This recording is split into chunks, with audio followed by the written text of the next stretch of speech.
Jangan lupa subscribe guys.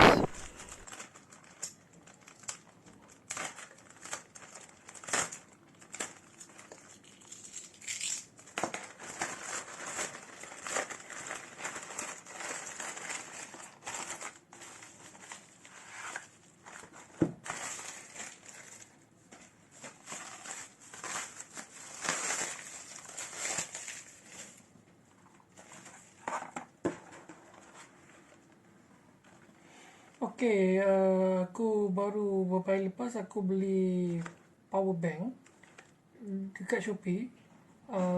Shopper dia, shopper pula. Kedai dia nama Mobile Wonderland lah. So, aku beli power bank Penang 10mAh dengan kabel best use Type C untuk yang support power delivery lah. So, kita tengok. Aku dah beli satu hari tu. Dia tak cukup kan. Wife pun nak pakai. Okey, dalam dia ada power bank. Kenapa aku beli power bank ni? Sebab dia compact, kecil. Yang bestnya, walaupun 10,000 mAh, dia support power delivery untuk iPhone, quick charge, protokol-protokol lain lah, quick charge 3.0 untuk handphone Xiaomi Mi 9 aku. So, kabel ni, kabel dia sertakan juga kabel. Oh, ni type, bukan type C ni, kabel bukan type C lah. So, aku tambah lagi satu kabel type C jenama best use. Sebab kabel ni dia support power delivery. Kita tengok kat sini, nampak tak?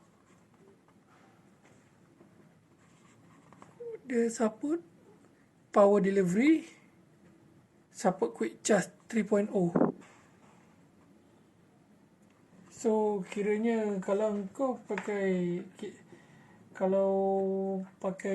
power bank yang support power delivery, quick charge, tapi pakai kabel biasa macam ini, so memang tak dapat lah dia punya tak pergi, tak berapa sangat. So, that's why aku beli kabel ni, untuk sekalikan dengan power bank ni. Kalau nak pakai kabel aku yang original, yang untuk handphone tu, rugi pula kan. Itu untuk dengan kepala dia. Yang ni so aku asingkan supaya tak campur, tak payah tukar-tukar, senang.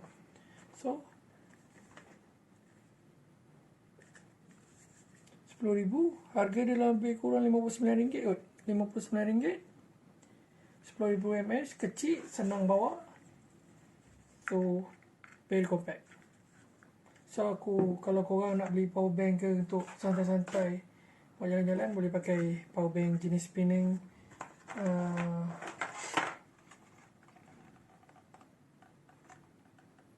Ni jenis ni lah. Apa power bank jenis apa? Penang. Apa kod dia?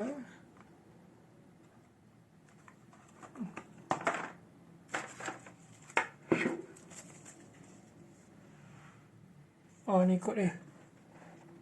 PN962. Alright. Bye.